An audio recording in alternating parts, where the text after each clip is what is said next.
Здравствуйте, друзья! Сегодня у нас ролик общей темы, будет интересен всем начинающим газоводам. Ответим на вопрос, который задают часто. Какое дополнительное обслуживание в сравнении с бензиновым требует автомобиль, переоборудованный для работы на газе?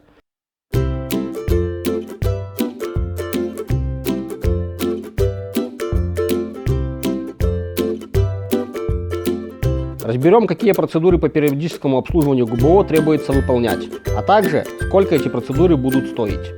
Будем рассказывать об обслуживании наиболее распространенных систем. Газовщики называют такие четвертое поколение ГБО. Это системы распределенного впрыска газа. На сегодня они составляют 95% рынка. Если на ваше авто установлена более ранняя система, то есть машинокарбюраторная система первого, второго, третьего поколения, либо системы с жидкой подачей газа, вам необходимо проконсультироваться с мастером в местном сервисе. Будут некоторые отличия в обслуживании данных систем. Современное автомобильное газовое оборудование – это фактически автономная система, которую контролирует блок управления. Водитель не имеет возможности регулировать или корректировать работы системы. Все, что вы можете сделать, это, пользуясь кнопкой управления, выбрать тип топлива, а также заправить автомобиль газом. То есть современное газовое оборудование требует к себе минимум внимания. Фактически, периодическое обслуживание ГБО сводится к замене фильтра тонкой очистки газа.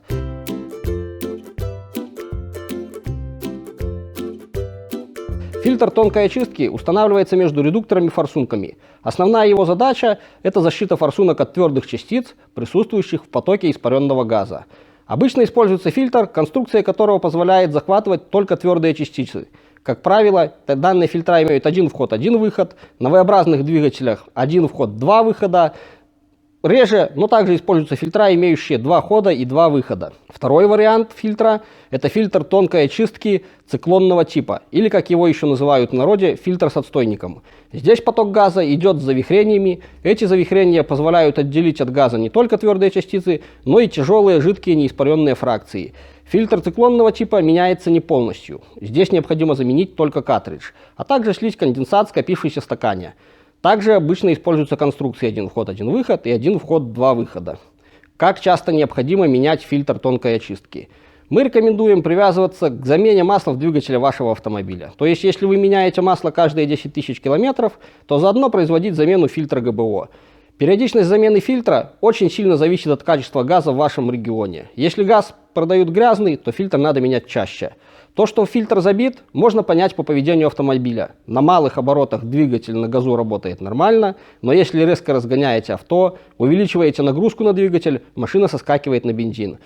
То есть двигателю недостаточно потока газа для работы в режиме под значительными нагрузками. Замена фильтра тонкой очистки один вход, один выход стоит 10 рублей. Замена картриджа фильтра циклонного типа 20 рублей. Это цены на нашем СТО в Минске. В вашем регионе цены могут несколько отличаться. Заменить их несложно и самостоятельно. Тут необходимо только ослабить два хомута, снять старый фильтр, установить новый, при этом следить за направлением потока газа. Поток газа, как правило, указан стрелочкой на самом фильтре. Затянуть хомуты. На автомобиле, работающем на газу, обмылить соединение мыльным раствором, убедившись, что нет утечки газа.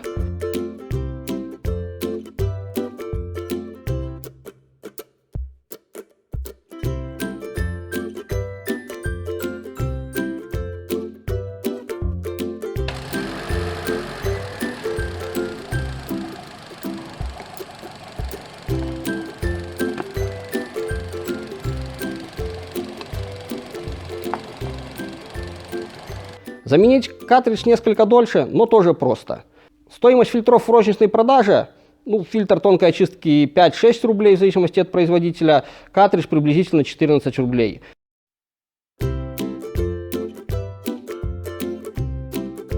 Вот часто задаваемый вопрос. Рекомендуем все-таки пользоваться услугами сервиса, если, конечно, вы не имеете специальных навыков. Дело в том, что мастер, пока меняет фильтр ГБО, осуществляет визуальный контроль газового оборудования и всего подкапотного пространства автомобиля.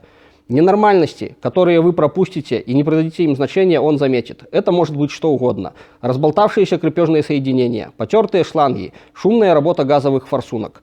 Предупредить поломку всегда выгоднее, чем ее потом ремонтировать. Поэтому я все-таки рекомендую показывать авто на сервисе. И замена фильтра тонкой очистки – это отличный повод для этого. Но умение самостоятельно заменить фильтр также может пригодиться в жизни. Случай произошедший с нами. Мы ехали из Минска в Астрахань, под Воронежем хватанули некачественного газа и пришлось менять фильтр прямо на обочине ночью. И хорошо, что запасной фильтр был с собой. Газовщики, которые едут 1000 километров на бензине, потому что у них забился фильтр ГБО, это не по фэншую. В газовом оборудовании также присутствуют фильтра грубой очистки. Как правило, они установлены в редукторах и газовых клапанах. Эти фильтры требуют замену значительно реже. Обычно их срок службы 40-50 тысяч километров.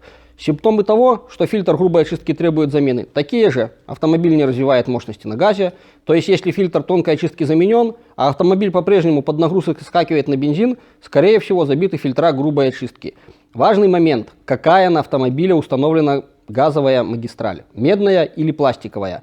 Медь разрушается серой, присутствующей в газе, и коррозирует. Продукты коррозии в виде серного порошка забивают фильтр.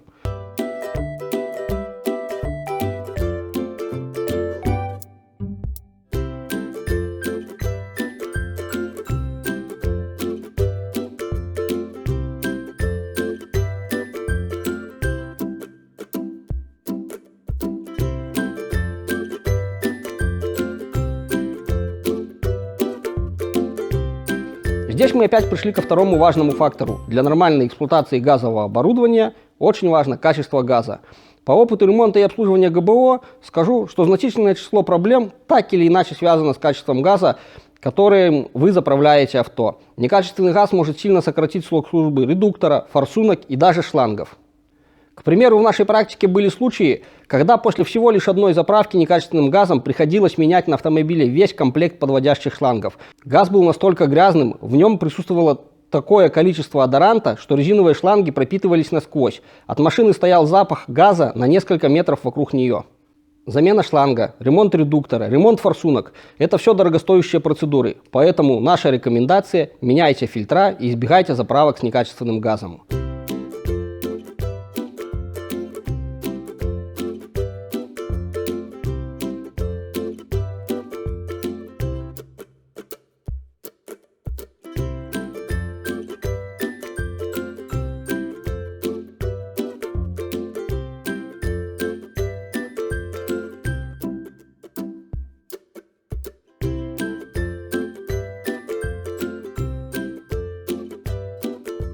Если баллон установлен внутри автомобиля, то он не подвержен внешнему воздействию и почти не требует обслуживания. Проверяйте иногда, что ваш баллон на месте. Владельцев метановых баллонов можно посоветовать раз в несколько месяцев проверять крепление баллона. Дело в том, что баллоны метановые, особенно тип 2 и тип 3, расширяются в момент заправки и могут потянуть крепление, разболтать их. Поэтому крепеж баллона периодически надо проверять и при необходимости подтягивать. Есть, конечно же, еще и баллоны 4 типа. Они расширяются еще гораздо больше, чем баллоны 2 и 3 типа, но они имеют принципиально другое крепление. И данные крепления не подвержены разрушению.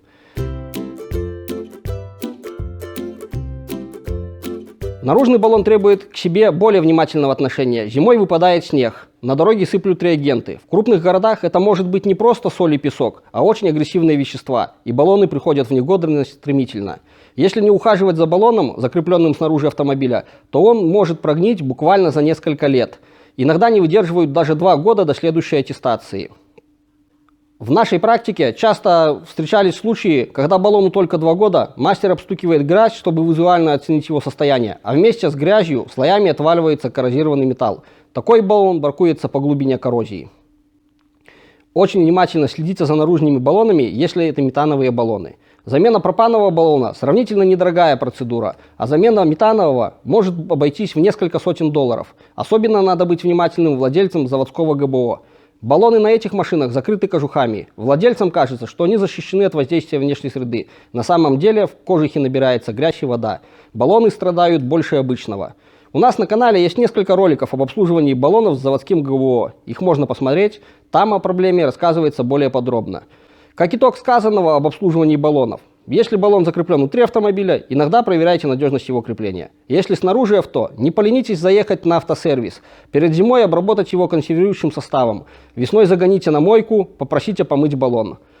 Особенно это касается владельцев метановых баллонов, поскольку замена баллона – это дорого и часто невозможно подобрать баллоны по размеру, если речь идет о заводском ГБО.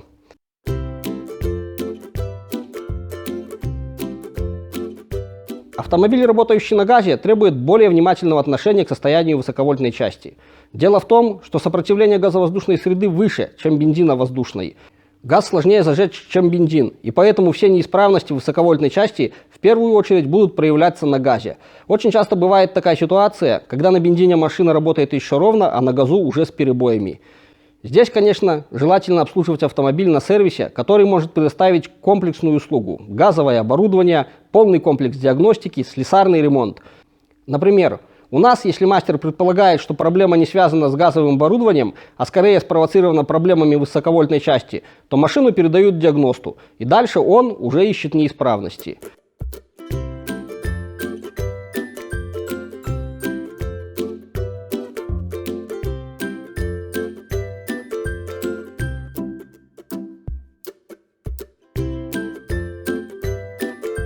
И последняя рекомендация в отношении автомобиля, работающего на газе. Связана данная рекомендация с газораспределительным механизмом, точнее, с тепловыми нагрузками, которые испытывает двигатель, работающий на газе.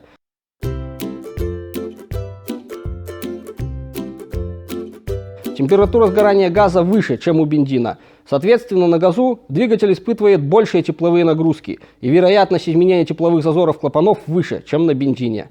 Если на бензине по регламенту обычно проверку тепловых зазоров клапанов необходимо выполнять через 50-60 тысяч километров, то на газе проверку необходимо выполнять чаще.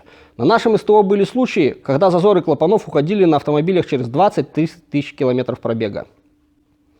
Как правило, это восьмиклапанные Рено, работающие на метане. В явном выигрыше в данной ситуации, конечно же, оказываются владельцы автомобилей, в которых выборка тепловых зазоров клапанов происходит при помощи гидрокомпенсаторов. Это, например, автомобили группы Volkswagen. Владельцев этих автомобилей следить за зазорами необходимости нет. Первый признак того, что требуется произвести регулировку тепловых зазоров клапанов – неровная работа двигателя на холодную. И здесь нужно быть внимательным, потому что необходимость в регулировке клапанов нельзя игнорировать и надеяться, что со временем рассосется само собой. В дальнейшем, как на бензине, так и на газу, зажатые клапана могут прогореть, и это будет уже значительный и серьезный ремонт двигателя. Стоимость регулировки клапанов зависит от двигателя, точнее от того, конструктивно какая система регулирования клапанов используется в двигателе, и может составлять от 60 до 250 рублей. Может показаться, что 250 рублей – это очень большая сумма, но тут важно понимать, что регулировка клапанов требуется и на бензине, и на газе. На газе несколько чаще, конечно же. И к тому моменту, когда возникает необходимость выполнять эту процедуру, владелец авто сэкономил несоизмеримо больше денег. И опять же, рекомендуем обслуживаться на СТО, которые могут выполнять полный комплекс, осмотреть машины на газу, сделать автомобилю диагностику всех систем, при необходимости отремонтировать не только газ, но и двигатель, провести регулировочные работы не только ГБО, но и тех же тепловых зазоров клапанов. Иначе решить проблему газового автомобиля бывает очень сложно. Это связано с постоянными поездками по городу по разным сервисам, и у владельца часто складывается впечатление, что его попросту футболят от сервиса к сервису. На этом на сегодня все. Мы постарались рассказать вам о всех особенностях эксплуатации автомобиля на газе. За кадром, так сказать, остались вопросы дополнительных мер безопасности. Газ все-таки это топливо отличается от бензина, и некоторые отличия в соблюдении мер безопасности также существуют. В будущем постараемся снять ролики на эту тему. Надеюсь, ролик вам понравился. Следите за новостями на нашем канале. С вами была ваша Газальтернатива.